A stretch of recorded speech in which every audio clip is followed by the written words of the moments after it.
Okay, so good afternoon. So for the part 1 or phase 1 ng ating project is we're going to start from the basics.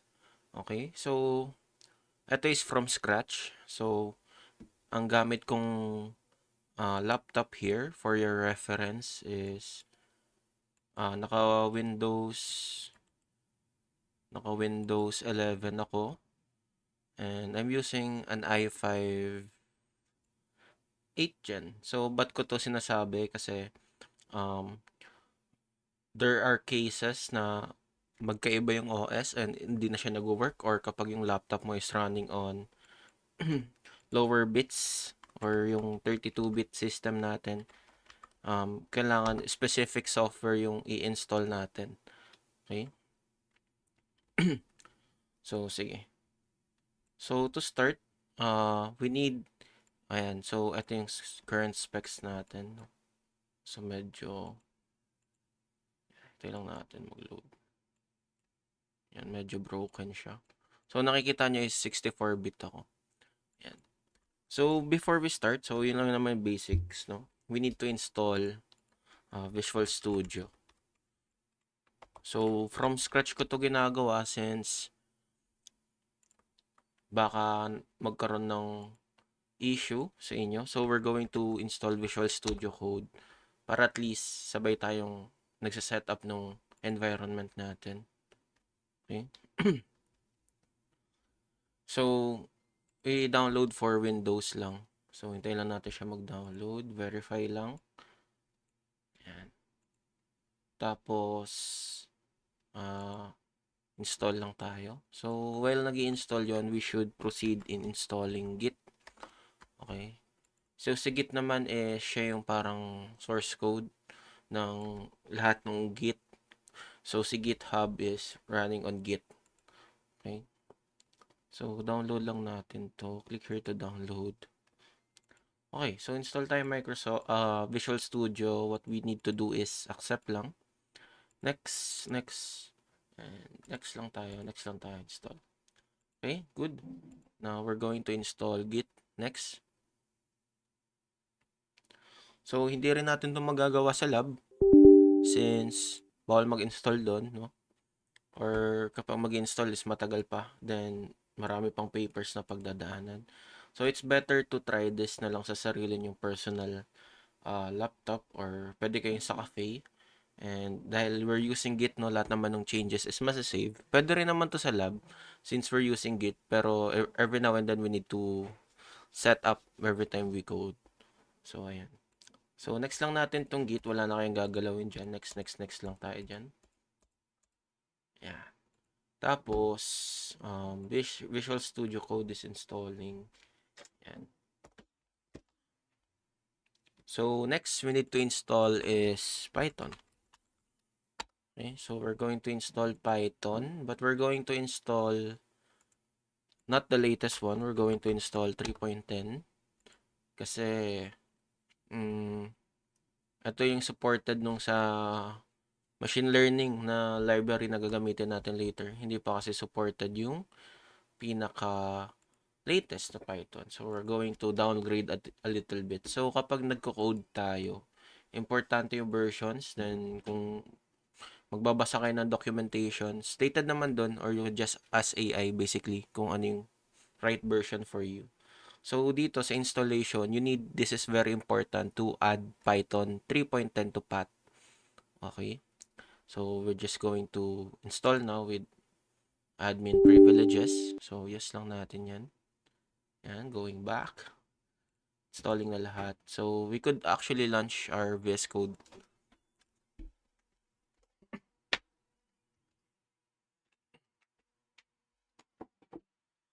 Ayan. So, medyo need nga ng medyo magandang machine kapag nagko-code.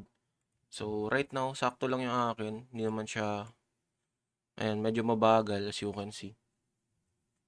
And nag-screen record din kasi ako at the same time.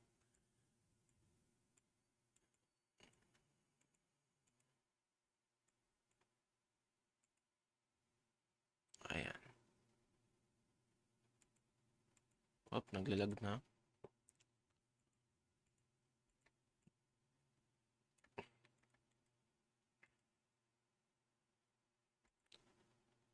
Right, so hintayin lang natin matapos yung install ng Python.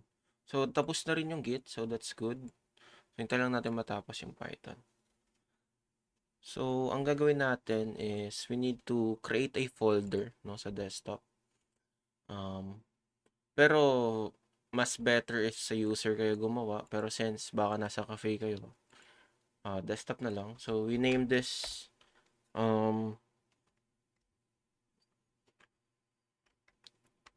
so we call this API backend na lang. So API back. So from here, we're going to select the URL sa taas, then we type cmd para mag-open yung directory sa cmd na yun. So here it is. Tapos what we need to do next is we need to type code dot para i-open tong folder na to sa VS Code natin. Yan. Yes, I trust the authors. Wait lang. I-hide ko lang yung taskbar ko para malipat natin yung VS Code.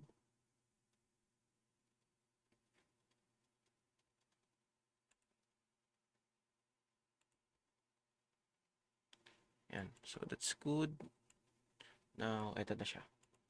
So, as you can see, andito tayo sa folder ng API backend natin. Ayan.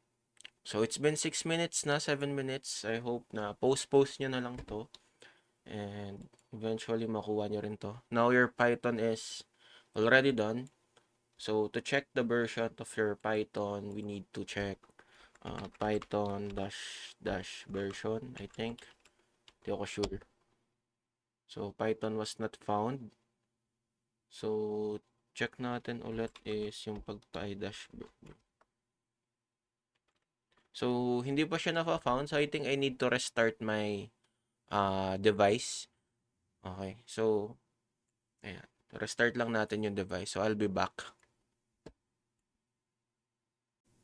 Okay, now that we're back restarting our device, let's go on and check if we have Python already installed. Alright, so let's check. As you can see, installed na yung Python natin. And yeah, so pwede na tayo mag-proceed. So what we're going to do is gunta tayo sa desktop natin sa folder since nag-restart tayo. So makikita nyo kung nag-install din yung Git nyo ng perfectly.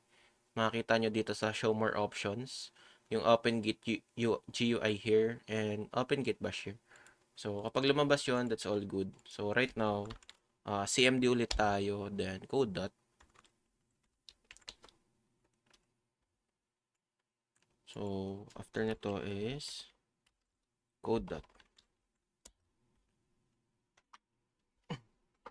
Okay, good.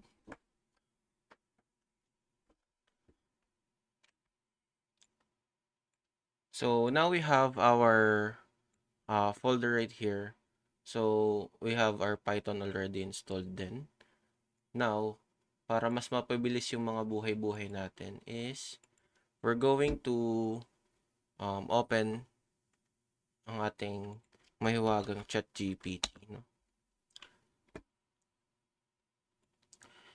I do not recommend na magrekta kayo sa ChatGPT for coding, but in setting up things like this, no, mas very useful si ChatGPT in setting up. Pero when it terms to debugging, hindi nyo talaga siya madedebug once na hindi nyo alam kung paano nagana yung framework.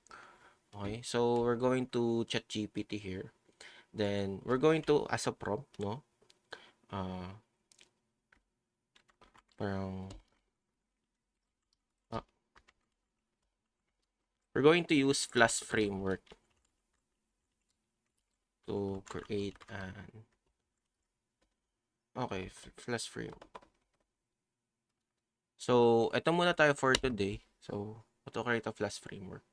So, si Flask framework is isa siyang framework ng Python wherein it is a minimalist already set up framework. Kumbaga, think of it sa Canva as a template that is already setup for you to use. So, ganun lang siya. So, ito is basically nag-create sila dito ng virtual environment. So, I think we're going to do that then. Pip install Flash and pip freeze. Okay. So, that's what we need to do. So, punta tayo dun sa folder natin. Okay.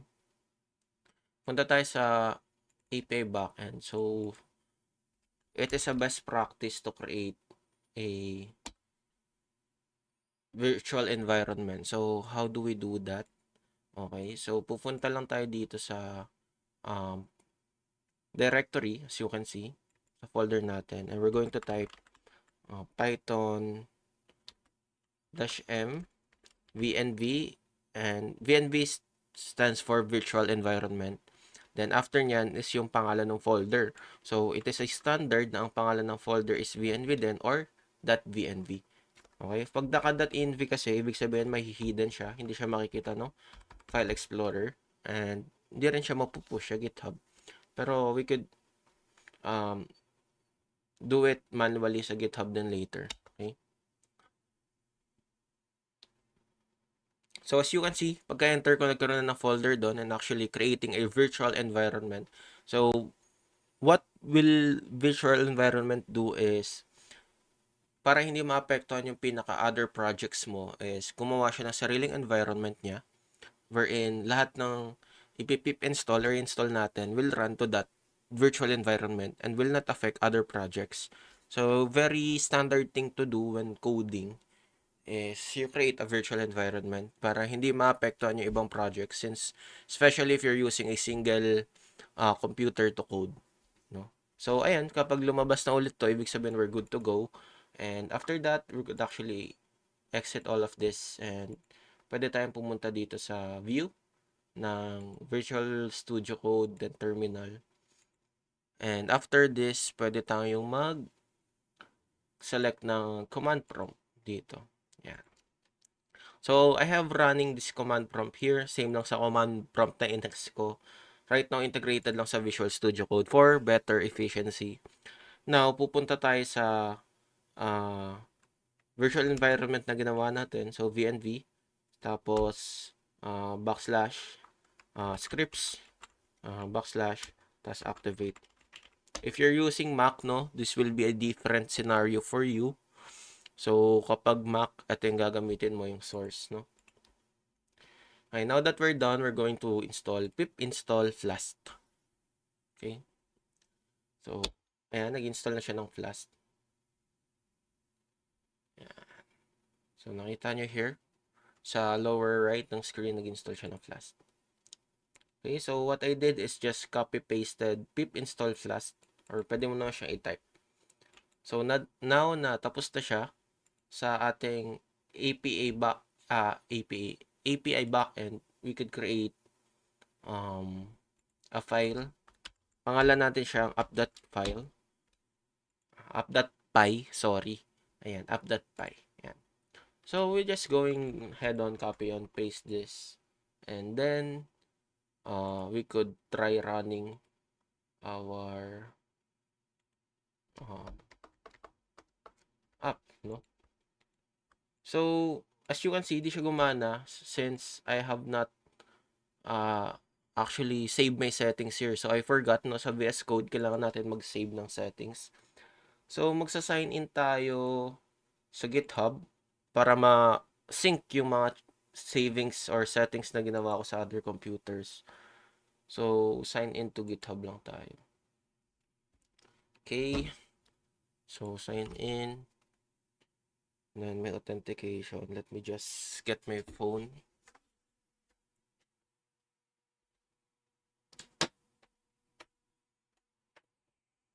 Authentication. Then, tuturuan ko rin kayo mag-setup. Wait lang.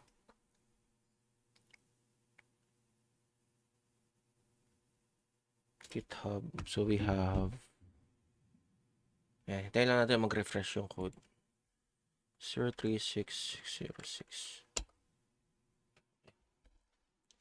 So, continue lang tayo here. So, ito is depende naman sa trip nyo. Pero there's a lot of extensions kasi to so-called extensions here. na pwede nyong gamitin, no? Okay. So, ayan. Yung mga extension dyan. So, after mag-login, login din tayo sa backup and sync.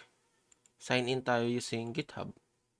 So, after nyan mag-sign in, is isa-sync na niya lahat ng settings ko from before. Okay. So, one thing na very important to do while setting up is pupunta ka sa file. After mo magawa lahat yon is i-click mo tong autosave. Okay? Kasi pag hindi naka-autosave yan, kada gawa mo, need mo i-control S. So, kaya hindi gumana to kasi basically yung app.py hindi pa nakasave. Okay? So, ayan. So, habang nagsisync in, so nakikita nyo nag-i-install na ng extensions yan. So, lahat yun yung mga extensions na ginagamit ko usually. So, pwede kayo mag-research on what extensions you need to do or anong extensions bang pwedeng ilagay sa'yo. So, para lang siyang Google Chrome extensions, no? Pero for coding. So, let's try here, no? Kung okay na siya. So, up arrow lang tayo. Ayan. So, tayo natin mag-load, no? Ayan. So, nagana na daw yung server natin. So, ganun siya kadali i-set up. Kumbaga, meron na tayong running server right now. So, nag-anaga na siya through this localhost link. Okay? So, nakikita nyo, we have 127.0.0.1 with a port number of 5,000. So, ayan siya. So, nagana na siya, no? So, ito yung server natin. Instead of hello class, let's put servers running. Yeah. Okay. Now, we reload service running. So, hindi ko na kailangan mag-control S, diba? So, now that we have this simple server na wala pang laman, okay, kukulayan natin siya ng, let's say, okay na to, no? Siguro block. So, what we need to do next is we're going to set up our front end kasi ito is yung back end natin. So, we go into our desktop again. So, ayan, medyo naglalag. And new folder, we create front end or our UI underscore front end. Okay, once that's done, same thing, no? Pupunta tayo CMD and i-code that natin to. Edi sir, dalawa na yung VS Code na nagra-run. Yes, dalawa na siya. Then, isasantabi lang muna natin to si UI frontend. Okay? So, next natin na i-prompt. So, i-acknowledge mo muna si GPT na I'm done and it's running. Now, create me an Express ba? Ano ba magandang gamitin? React, no? React. Okay, magre-react tayo. So, I'm done and it's running now. Create me an React for my front end. Enter. And, yan. So, first, need natin mag-install ng Node, no? So, sa browser natin, we need to install Node.js. Just gonna install it real quick. Again, we're running Windows 11 64-bit. So, if you're running the same architecture, wala naman magiging problem. Pero if you're running something different, do your research kung ano yung mga versions na gagana. And, ayan, preparing to install. Okay, dito yung next lang naman natin to. Ayan. So, after nyan is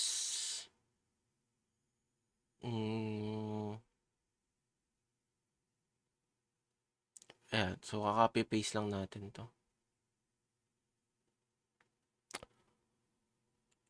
Sa CMD natin. So, pupunta tayo sa Visual Studio Code natin na front end, no? So, this one. So, as you can see, very confusing kasi I have a lot of tabs open. So, ganun talaga pang nagko-code. That's why kapag nagko-code sila, usually maraming monitor or they using actually a very large monitor. So, kapag single monitor lang like me, ang one pwede natin gawin is we need to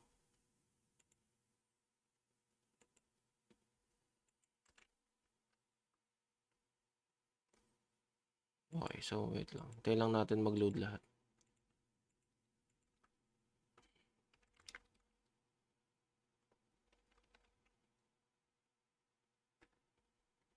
May error pa kasi here. Hintayin lang natin mag-install tong mga to, no? Show. So, hindi nyo naman to mararanasan. Okay.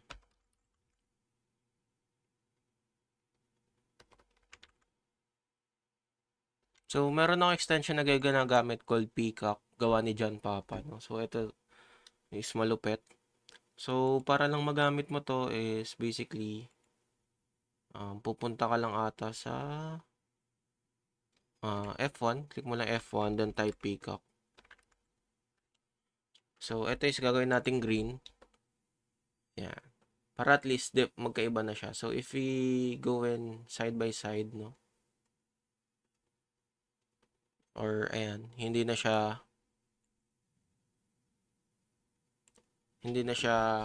nakakalito. Okay? So, we have our uh, server and we have our front end right here sa other side. Okay? So, now, na okay na ata ang ating Node.js, so mag-acknowledge lang ako ng admin. Ayan. So, yes nyo lang yung mga admin authorization. Okay, so pupunta lang tayo sa view ng same thing, no? Pupunta lang tayo sa view ng terminal. Okay, then papunta rin tayo CMD. Okay, so since we need the support of ChatGPT para di na tayo magbasa ng recommendations, no? Oh, mali.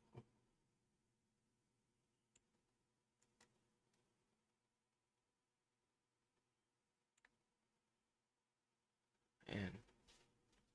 So we need the support of ChatGPT. Tapos check natin. Okay, finish. Now,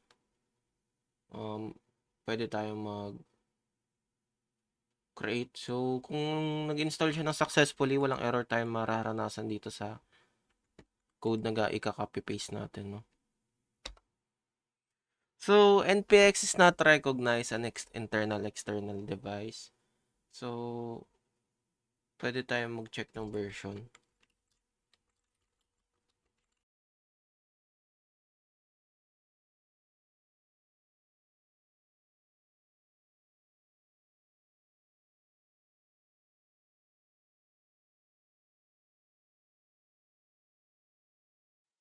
Okay, now that we're back, so check nga natin if nagana na yung node natin. So, we're just gonna run cmd.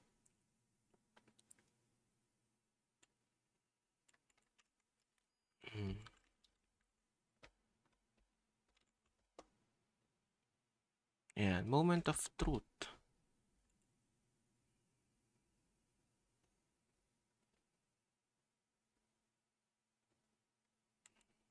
Ayan, so meron na. So, that's good. So, ngayon, punta tayo sa desktop ulit. Buksan natin yung mga applications na ginawa natin. I-set up natin siya ng malupit.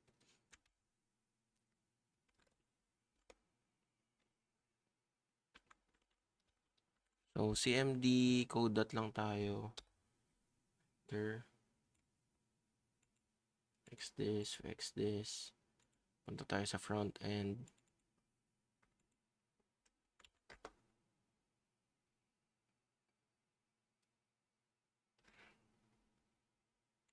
Yan. Tapos code lang din.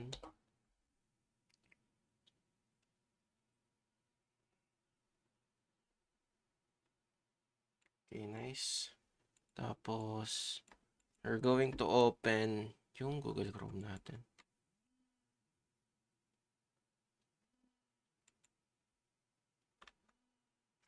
Ayan. So, medyo naglalag tayo ng konti. for the sole purpose of hindi na kinakaya ng laptop. Yeah. Pero eventually, magbibilis din naman yan. So, punta lang tayo sa ChatGPT natin. Okay. So, punta lang tayo sa history ng ChatGPT again. Class setup guys. So, pwede natin ito i-rename, no? Machine learning. Phases of ML. No? Mobile Legends to machine learning. Real quick. Okay? So, after nyan is copy-paste lang natin itong kanina dito.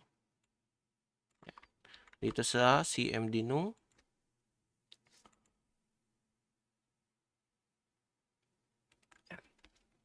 enter. Hintayin lang natin siya. Magawa yan ng folder niya.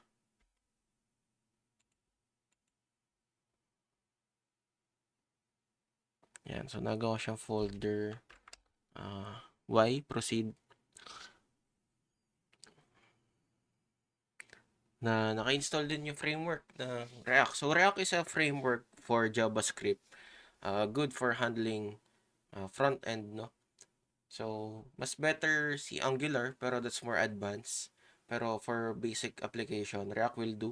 So, a lot of projects is running on React. Kasi it is easy to use. Then, yeah. Kapag hindi naman dynamic yung or sobrang complicated ng program, we could use React. So, hintayin lang natin nag-install siya.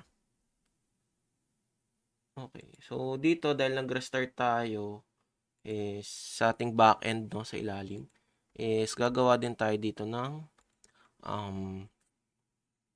i-activate natin yung virtual environment. So, ayan, kapag naka-VNV siya dito, ibig sabihin activated na siya automatic. So, minsan kapag nagre-restart kasi is, alam nyo na, from scratch siya. So, hintayin lang natin. Okay. So, while naghihintay tayo, pwede tayo pumunta sa GitHub to set up our repository, no?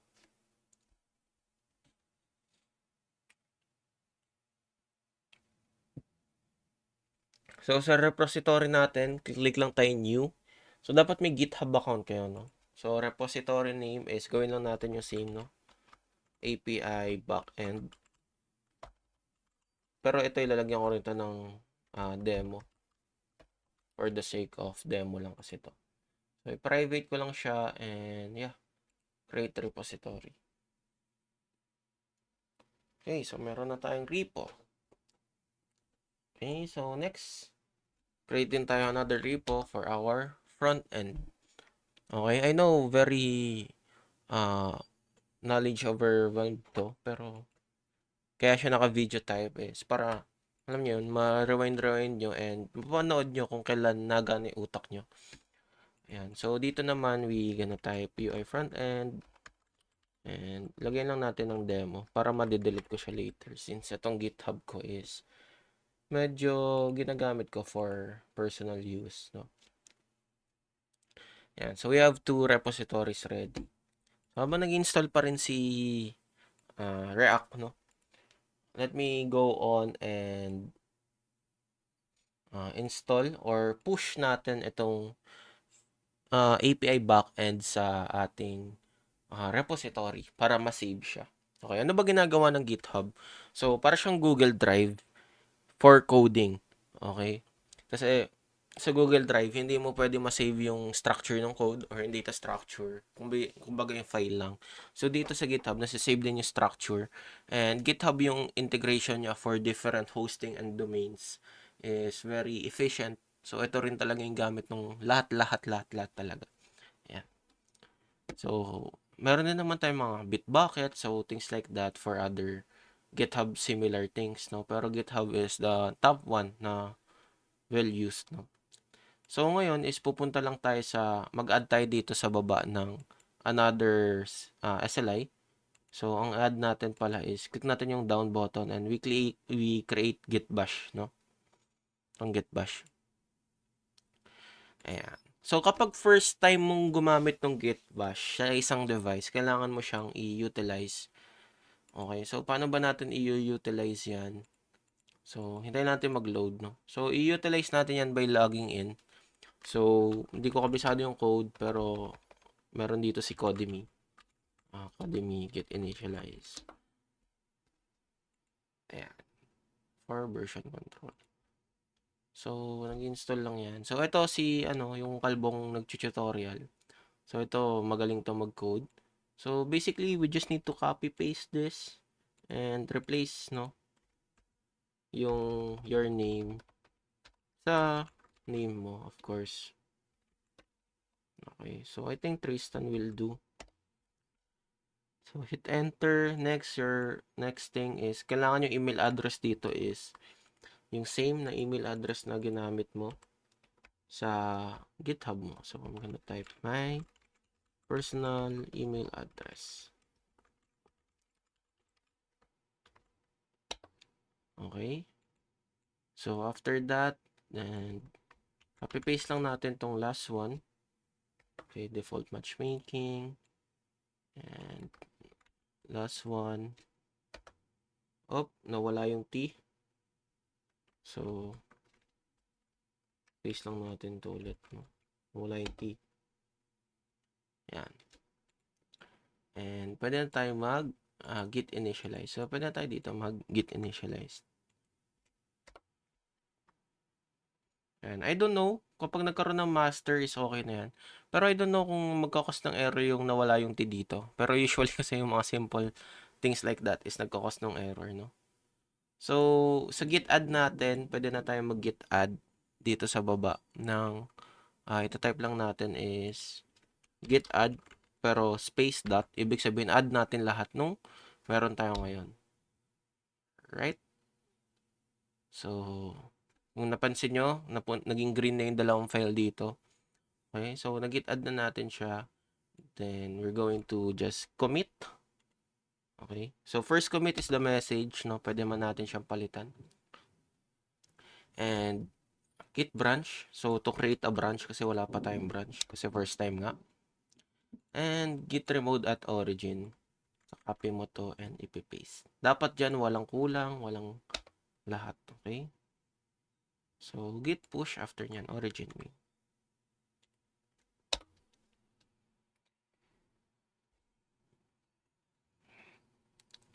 Ayan. So, tapos na tayo dito sa front end, no? Habang nagpo-push itong nasa back end natin, is pupunta tayo dito sa next, no? So, meron tayong na-create na folder. So, pupunta lang tayo sa folder na yon, no? Dito sa folder nung CDMI React front end. Okay? Ayan. So, may lumabas dito. Okay, kailangan mag-sign in through my browser. Succeed naman. Okay, good. So, ngayon, pupunta tayo sa folder na to. Yung may React front end, no? Okay, so as you can see, directory nasa may React front end na tayo. And now, ito naman is nag-push na siya. Okay, so pupunta tayo dito sa backend demo and we hit reload. And there you go. Ito na yung update file natin. Okay? So later, babalik tayo dyan. So that's good. So meron na tayo ditong front end and pupunta tayo dito sa next step which is npm start, no? So pwede natin itong type npm start to start our front-end server. So, dalawang server natin sa backend sa front-end. Okay? So, after that, babalik tayo si MD dito. We need to run our backend, of course, no? Paano nga siya ulit i-run? Python, tapos yung app.py na file name. Okay, so our server is running. And ito yung server natin, no? And ito yung front-end natin, naglo-load pa. Okay, so we have our first look of our UI. So, ito na yung UI natin. Ayan. Ito na yung website natin wherein kung gagawa tayo AI, least, kailangan may some sort of way to interact with the AI. Ito yung backend natin, laman. Okay? So, going back sa ating ChatGPT is, okay, connect to Flash API. Sige.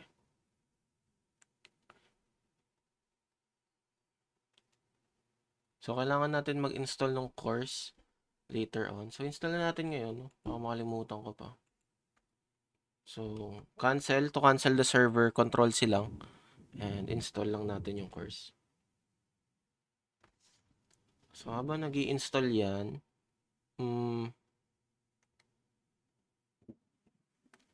pwede tayo mag-prompt here na we should create something. Update my front end to enter some, create a chat box, I think,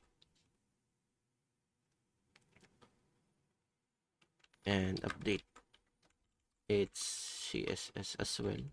So, magaling kayo mag-design. Wala kasi akong talent sa pag-design. So, pwede kayong gumamit ng mga Bootstrap. Marami pa yung iba. So, mga CSS things.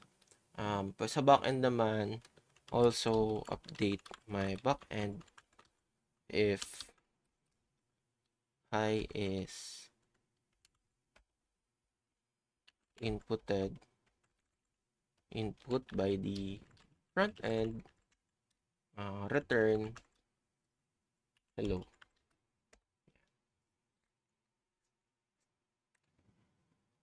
So, ayan. Para mabilis tayo sa app.py natin, is ito lang siya. Ka-copy-paste natin to. So, sa app.py, ito yung sinabing code, no? Gumawa lang tayo dito ng, tawag dito is, yung nasa taas, ang tawag doon, directory. Okay. So, kapag API, ito na yung pinaka-API natin. Okay. So, yung /API/chat is, ang method niya daw is magpo-post. Okay. So, marami yan. So, hindi siya kakayanan pagdi-discuss ko lahat ngayon. So, marami yan. Meron yung put, post. So, meron din sa database ng mga CRUD elements, no? And if user input hi, reply hello, else I don't understand, return JSONify. Reply. Okay. So, dito is JSONify nila. So, do your research na lang kung ano yung JSON, no? So, JavaScript-oriented notation ata ang ibig sabihin ng JSON. So, para ang ilabas daw dito is yung reply. So, this is more of the syntax lang naman. Okay? For the sake of sample. Tapos, dito sa front end natin is app.js natin. Papalitan natin yung app.js natin. Punta tayo sa folder, source, tas app.js. Okay? Papalitan natin to. Okay? Then, sa CSS din naman, papalitan natin yon. CSS, app.css, papalitan natin. Kailangan natin mag-load tong SDK. Okay, good. So, back in, run natin yung server natin kasi nag-install tayo ng course. Kaya siya nag-restart. So, kapag na-reload natin, so ito na yung UI na gawa ni GPT. And ito na yung server natin. Okay? So, if we type hi, ang re-reply daw niyan is hello. Okay? Tapos, kapag nag-reply tayo ng kung ano-ano, kasi naka-else siya, I don't understand yung ilalagay niya. Okay? So, sa part na to is, this is a simple connection between front end and back end. Okay? So, ngayon, ito yung basis natin. Gagawa tayo ng AI.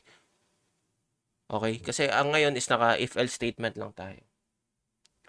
Okay? So, after nun is, I'll be requiring you to install yung natawag nating source control dito. So, kapag lumabas yung source control, install nyo lang siya. So, kapag hindi siya lumabas, yung minsan kasi naka-install na siya agad. So, di ko lang tanda kung ako ba yung nag-install o what. So, click nyo lang yung source control from the tree here. 3 dots here. So, ito siya. So, lalakihan lang natin to. Ayan. Yan. Source control. So, pwede natin tong i-add lahat. So, click nyo lang yung add. So, kanina, di ba, nag-manual tayo ng Git? So, pwede nating hindi siya gawin for the second time. Sa first time lang siya ginagawa. Para mas bilis, gamit kay source control. And install lang din kayo sa extension ng conventional commits. Ayan. So, basta conventional commits yan. Pag na-install nyo na yon or kapag hindi na lumabas, ibig sabihin integrated na siya. So, dito siya sa taas, yung bilog, makikita nyo, conventional commits. Click nyo lang dyan, click nyo yung fit, scope, none. Ito may mga clip art for dedicated. So, nag-update tayo, di ba? So, ang click natin is Sparkles. Kasi Sparkles, in terms of coding, means new updates, no? Write a short message. Ito yung first commit kanina. So, lagay ko dito, slash API slash chat integrated. Okay? Okay, that's good. Tapos, sync changes. So, pag sync natin yan, okay na yan. So, ngayon, pupunta tayo next sa ating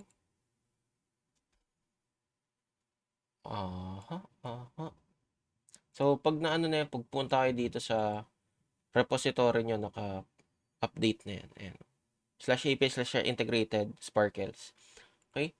So, next naman, yung front end natin, hindi pa naka-push. So, we need to push it.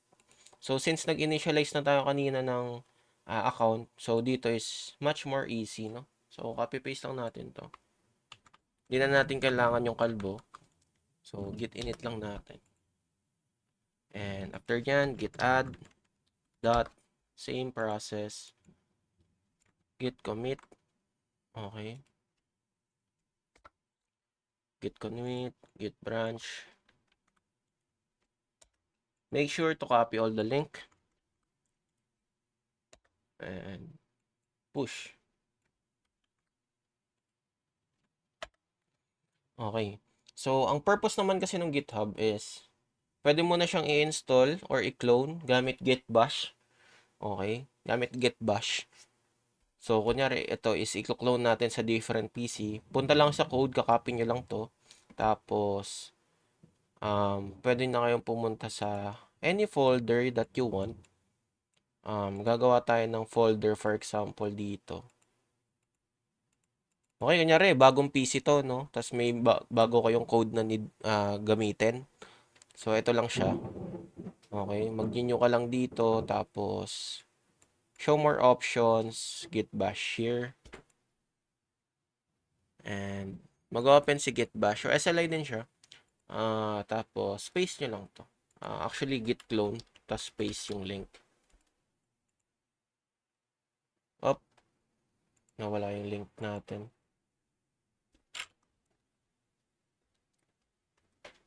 Copy natin to and babalik lang natin si SLI. Paste. Yan. Cloning. So, ibig sabihin, pwede mong ma-access yung code mo kahit saan. Tapos, isang pindot lang, okay na agad yung structure na no need to do anything. Or yung ginawa natin kanina. Kapag nagpalit ka ng PC or you're using a company PC or whatsoever. So, andito na siya ulit. So, just seek for the demo lang yan. So, di-delete ko na to. Okay. So, ngayon, ang gagawin nating next is, na-push naman na to. So, check natin sa Chrome natin kung na-push na siya here. Sa pangalawang UI natin. Okay? So, nakikita natin nandito na rin siya, first commit. And that will be all for the phase 1 of setting up. Okay? So, for the activity is, alam nyo na gagawin, isasend nyo sa akin yung GitHub repo. Tapos, is screenshots of the initial chats. Okay? Yung ganito. So, to make it unique, yung screenshot na ilalagay natin dito is kapag nag-type ka ng dito, pag sinabi mo hi, ang re-reply ng bot is some sort na personal sa'yo or pangalan sa'yo. Kunyari, nag-type ka ng hi, tapos ang re-reply ni bot is, "Hi, Tristan Belardo." So, personal yon kasi alam yung name. So, in that way, is alam kong sarili nyong gawa. Okay? Then, screenshot nyo yung papasa. That's one. So, that's two screenshots. So, isa dito. Ay, sorry. That's one screenshot. Itong tab na to. Tapos, sige, make it two screenshot na lang. Itong tab na to, then itong tab na to, server is running. Then, papasa kayo dalawang link, which is yung GitHub repo nyo. So, sa GitHub repo, make sure na kapag cromate kayo ng GitHub repo is naka-public para ma-check ko. Okay? So, kapag naka-private yan, di ko ma-access. So, kapag di ko ma-access, hindi na para sabihin pang sa inyo na pahingi ako ng access. So, matik, hindi ko na siya ma-scorean. So, make it, kapag magre-create ka ng repo, let me demo it, no? Kapag magre-create ka ng repo, create new, tapos, lagay mo lang siya sa public para kapag isa-send mo yung link sa akin, pupunta ka lang sa code, ito yung i-upload mo sa GitHub, ay sa Google Classroom, no? So, 2 screenshots plus 2 links. One sa front end and one sa back end. Okay? Okay, all goods. So, that's yung phase 1. Okay. See you sa phase 2. So, gagawin ko na rin siya agad.